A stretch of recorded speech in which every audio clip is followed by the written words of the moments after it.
Hello, everyone.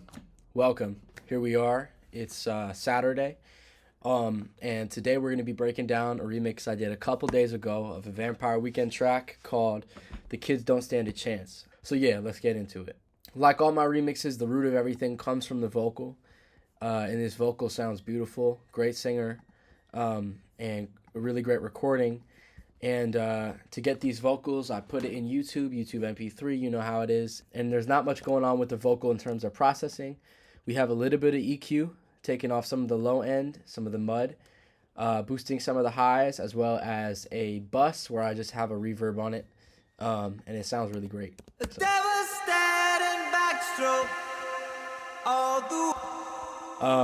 So yeah, really beautiful and bright.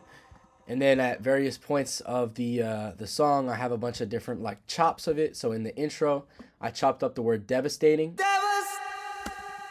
And then also this like hiccup sound kind of thing. I boosted. I liked it a lot. Felt really percussive.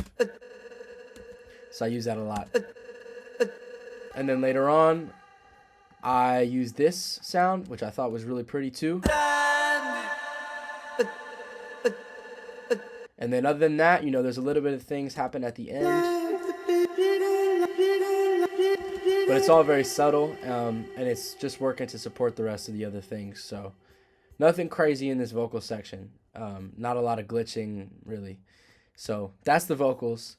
The other part of this track that isn't mine is the drums. These drums come from a Prince song called Another Lover Hole in Your Head. And I just chopped up the beginning part and use it throughout this track. In terms of processing, there is a little bit of things going on. We have an EQ, decimort, and then some reverb. So then also there's a clap that's happening too, with some reverb and some hi-hats. Pretty minimal, nothing crazy. And then also something I really like about this track is the use of toms. So I use these really big distorted toms that I, put some saturation on, some chorus, some reverb, and I do these huge fills. And that was really me just banging on the MIDI keyboard, it wasn't too calculated or anything.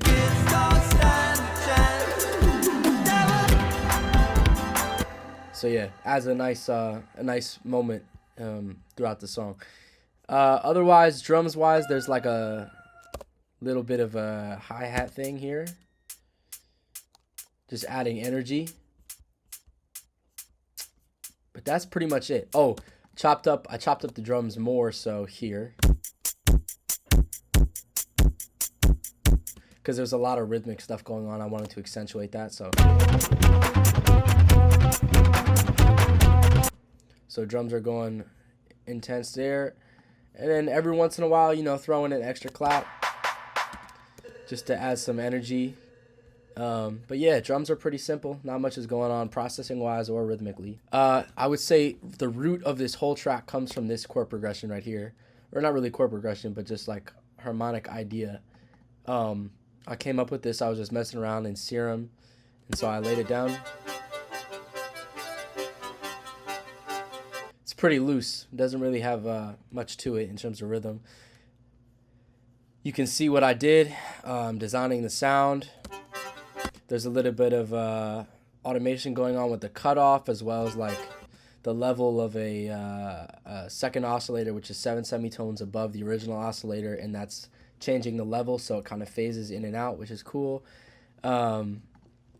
We got a compressor, hyperdimension chorus, and reverb. This is terrible organization, but it is what it is. It sounds good. And then, yeah, just a lot of automation happens with release as well as the filter cutoff. So.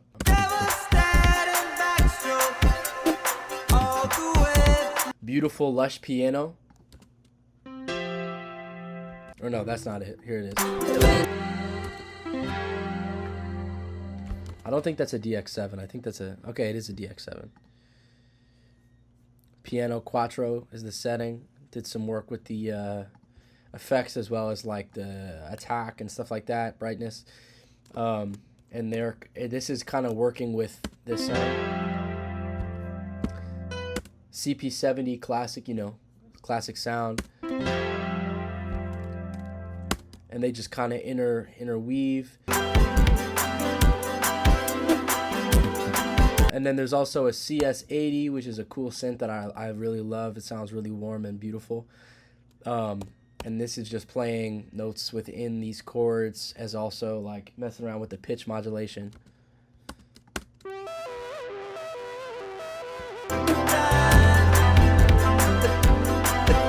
It sounds so dope, really lush.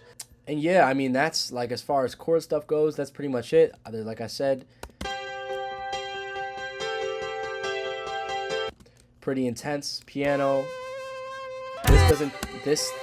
This is pretty present throughout. This thing is pretty present. But yeah. Oh yeah, the CS80 gets pretty intense.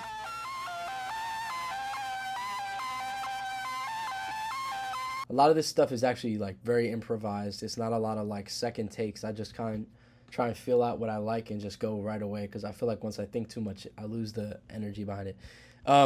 Okay, so yeah, as far as keys go, that's pretty much it.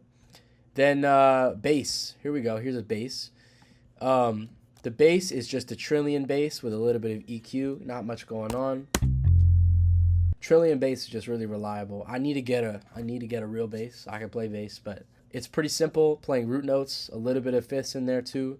It gets kind of crazy over here. This is where I have like that rhythmic figure I was talking about before. And this is going between, you know, bass, guitars, and the drums.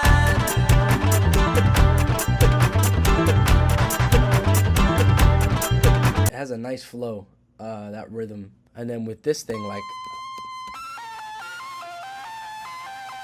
none of those notes are even in the chord, or maybe they are. I wasn't really thinking about it that way, but yeah, I like the way that sounds a lot. So yeah, that's what basically all that stuff sounds like.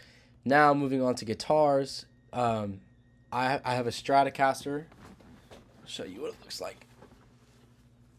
Stratocaster. It's got this cool humbucker on the bridge. You can see, cool humbucker on the bridge. It's tuned down a little bit, and yeah, it sounds great. And I'm playing through this pedal board called the Boss GT5. And there's a preset on here. I forget which number it is, but I use this preset all the time because it has a really nice, brilliant sound to it, very bright. And this has damn near no processing on it. Yeah, just a couple EQs, not much. Muted plucks.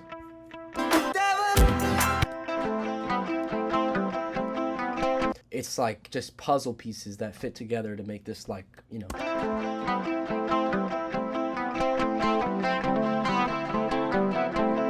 Yeah, there's a guitar synth in here too.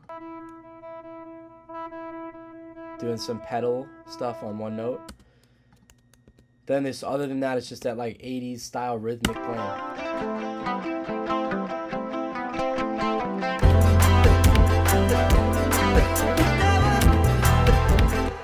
Just, it breathes nicely with this track. Another moment I really like here is where the guitar comes back in after it's kind of out for the most part. Comes back in here.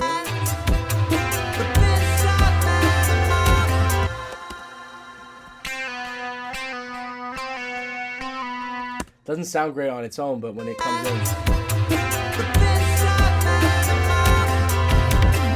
it's like slightly clipping too, which is giving it that like brightness, which is nice. It's warm. It's not like overbearing or anything. So yeah, that's pretty much it. I guess we have some more like bell stuff happening.